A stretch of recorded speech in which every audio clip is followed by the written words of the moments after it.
Si tu aimes suivre des animés et que tu aimes faire du gaming, n'hésite pas à me rejoindre sur Twitch. Le lien est dans la description. Salut les KT, j'espère que vous allez bien. On va parler de l'épisode 245 de Boruto et quel épisode!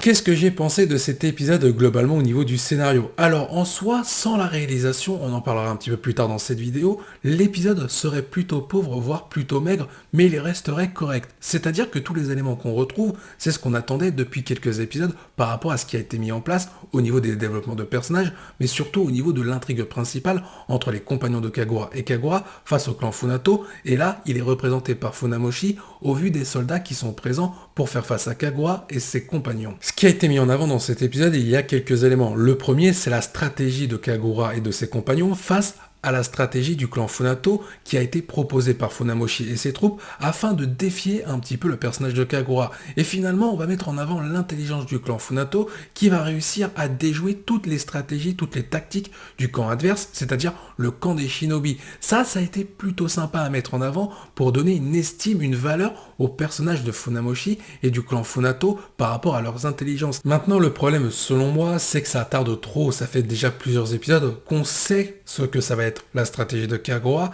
et qu'on sait que le clan Funato va certainement contre-attaquer par rapport à cette stratégie pour les déjouer. Donc au niveau de ça, on s'attendait à tout dans cet épisode par rapport à ce qui allait se passer, donc aucune surprise. Au niveau du scénario, ça a été un raté pour moi à ce niveau-là. Après, le souci qu'il y a eu, c'est qu'en fait, on s'attendait au retournement de situation, au retour des Ichigo avec Buntan et Kyoyo, au moment où les shinobi du côté de Kagura sont pris au dépourvu face au clan Funato, qui est dirigé par Funamoshi à ce moment-là.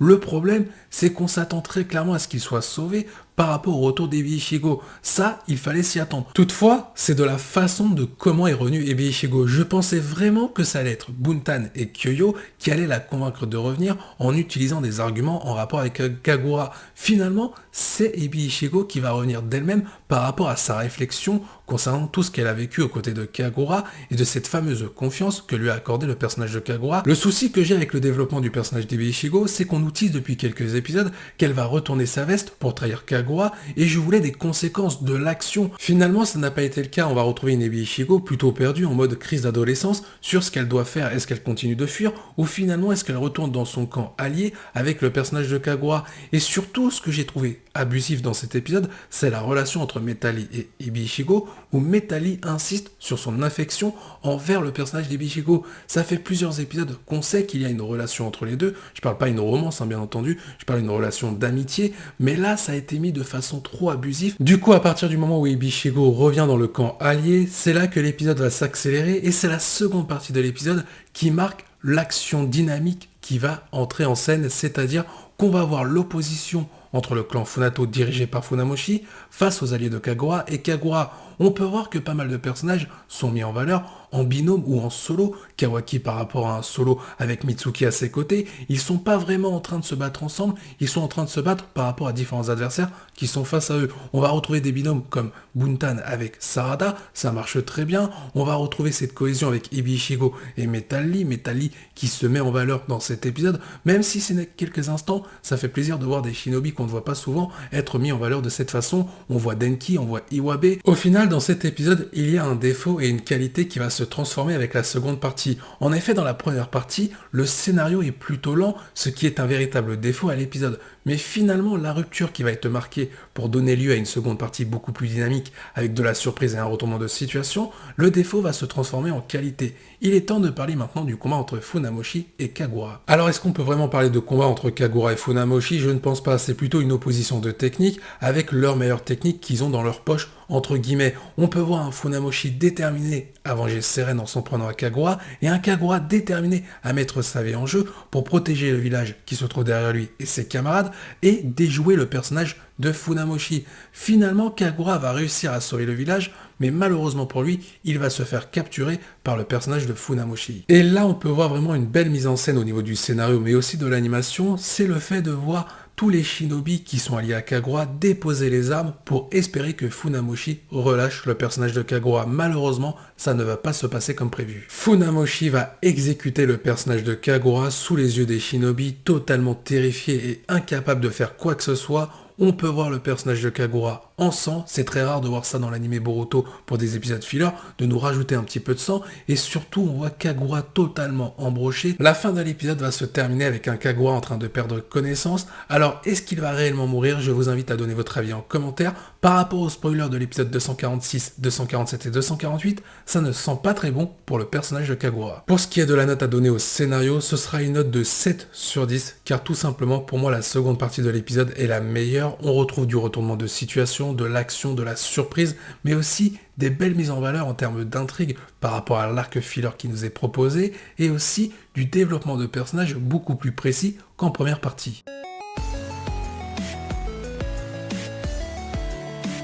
Commençons par parler de l'animation globale de l'épisode. On va retrouver deux types d'animation pour la première partie de l'épisode et la seconde partie de l'épisode. Dans un premier temps, on va avoir une animation de narration pour faire avancer le scénario, et dans un second temps, une animation dynamique pour faire avancer le combat entre Kagura et Funamoshi et donner lieu à l'action. Dans un premier temps, l'animation de narration a plutôt sauvé l'épisode par rapport au scénario qui était plutôt lent. Les éléments qui nous étaient proposés, on les connaissait déjà, ou plutôt on les devinait déjà par rapport à ce qui allait se passer, vu la mise en place des épisodes précédents par rapport au scénario. Je veux dire, les éléments comme Ebi Ishigo, on savait très bien qu'elle allait revenir à un moment donné. Maintenant, au niveau de la réalisation, j'ai plutôt été surpris. Je pensais qu'elle allait revenir grâce à Kyoyo et Buntan, et non pas par sa réflexion. Ensuite, l'animation de narration a permis de faire avancer le scénario par rapport à l'intrigue, l'enjeu actuel qui nous est proposé avec cet arc filler autour du pays de l'eau, c'est-à-dire la stratégie de Kagura contre la stratégie de Funamoshi avec le clan Funato. J'ai même envie de rajouter quelque chose sur cette animation de narration, c'est qu'on retrouve vraiment l'aspect sauvetage pour le scénario, comme je l'ai dit précédemment, mais surtout l'animation se place en point clé pour sublimer ensuite le scénario en le fluidifiant et en le rendant beaucoup plus rapide. Car en final, les actions qui se sont déroulées ont permis de s'enchaîner avec une tension qui s'est installée par rapport aux différentes stratégies qui s'opposaient en même temps que le développement des personnages se poursuivait. Maintenant, parlons de la seconde partie de l'épisode avec une animation dynamique parfaitement réalisée à quelques détails près. Malgré le fait qu'elle soit saccadée, on peut dire que la qualité était au rendez-vous. On retrouve une belle réalisation pour l'affrontement entre le clan Funato représenté par Funamoshi face aux compagnons de Kagura et Kagura lui-même, et notamment l'affrontement final de cet épisode, Kagura contre Funamoshi. Cette partie-là de l'épisode est très clairement le point fort de celui-ci. On retrouve de la surprise, des actions qui s'enchaînent, et on peut même dire que les studios Mouse ont tenté de faire un pari, c'est-à-dire de mener une rupture en plein milieu de l'épisode entre l'animation de narration et l'animation dynamique. On est passé d'un scénario lent à un scénario dynamique rapide pour proposer de l'action, mais aussi des retournements de situation, comme je l'ai dit précédemment, par rapport à Kagura qui est sur le point de mourir. Il y a même des mises en scène qui représentent très bien les idées qu'ont tenté le studio Mouse et leur staff technique. Par exemple, à un moment donné, Kagura, avant d'affronter Funamoshi, il dit qu'il est prêt à donner sa vie pour protéger ses camarades, et là on voit un plan avec Boruto et Ebi Ishigo, forcément pour représenter l'amitié entre Boruto et Kagura, mais aussi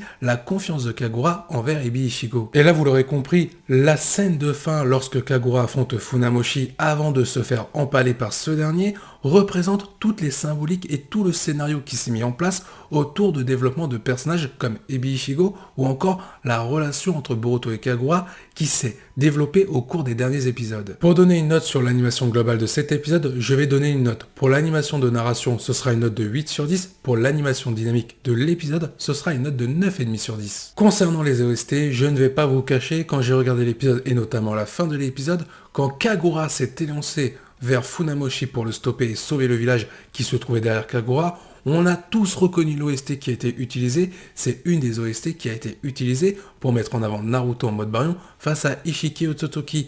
Et là, cette OST a servi parfaitement à la scène pour déjà sauver l'épisode et rajouter du piment à l'épisode et à l'animation dynamique qui a été utilisée à ce moment-là, et surtout rajouter un impact par rapport au personnage de Kagura et ses déclarations pour sauver ses amis, mais en plus de ça, pour rajouter un côté terrifiant au clan Funato représenté par Funamoshi dans cet épisode. Alors après, je dis souvent sauver l'épisode dans cette vidéo parce qu'en fait, si on regarde bien les 15 premières minutes de l'épisode par rapport aux 5 dernières, les 15 premières minutes sont plutôt lentes et il est vrai que sur la réalisation, c'est ce qui a fait le boulot pour mettre en avant le scénario qui est plutôt pauvre. L'animation a fait le travail, les OST ont plus que fait le travail et pareil pour le design qu'on va voir dans quelques instants. Mais juste avant, il faut donner une note aux OST qui ont été utilisés dans cet épisode. Globalement, les OST ont bien été calés et surtout appropriés pour les différentes scènes qui nous ont été proposées. Bien entendu, il y a eu l'OST entre Kagura et Funamoshi qui est pour moi l'OST la mieux utilisée dans cet épisode. Du coup, ce sera une note de 9,5 sur 10. Terminons en parlant du design de l'épisode et on retrouve cette rupture entre la première partie et la deuxième partie de l'épisode, tout comme l'animation et les OST, c'est-à-dire qu'on retrouve une qualité légèrement plus basse en première partie de l'épisode avec une qualité beaucoup plus supérieure en seconde partie de l'épisode. Il y a vraiment cette rupture qui est marquée afin d'intensifier le scénario de l'épisode et montrer un petit peu l'effet de surprise par rapport à ce qui va se passer autour du personnage de Kagura. Pour parler plus précisément du design, il est vrai qu'en première partie de l'épisode, on peut voir que le design au niveau des personnages et des paysages est tout simplement simpliste avec très peu de détails. Par contre, en seconde partie de l'épisode, on retrouve un détail beaucoup plus précis pour chaque élément, que ce soit les personnages ou encore les paysages. Malgré ça, malgré que la qualité a augmenté, on peut voir qu'il y a quelques défauts. Lorsque Kagura se lance face à Funamoshi, on peut voir qu'il y a une disproportion au niveau de son visage. C'est plutôt rapide, ce n'est pas trop désagréable, mais il y a quand même un défaut. Après, bien entendu, il y a d'autres petits défauts au niveau du design, tout comme pour les autres caractéristiques, mais globalement la qualité y était et je vais mettre la note de 8 sur 10. Pour faire une conclusion, je pense que selon moi, comme je l'ai dit précédemment, la réalisation a été meilleure que le scénario, car ça a permis justement au scénario d'aller beaucoup plus vite grâce à une réalisation de qualité qui a été marquée par deux parties dans un seul épisode, une partie plutôt lente et une partie plutôt dynamique avec des caractéristiques qui ont augmenté en qualité. Au final, il y a un contraste. La première partie de l'épisode, on savait ce qui allait se passer par rapport aux épisodes précédents. La seconde partie de l'épisode, c'est de la surprise par rapport au personnage de Kagura qui est entre la vie et la mort suite à l'attaque de Funamoshi. Et il y a une question qui se pose dans tout ça, où est le personnage d'Ikada? Car je tiens à le rappeler, on n'est pas au climax final de cet arc filler. Donc pour l'instant, il y a du positif à venir.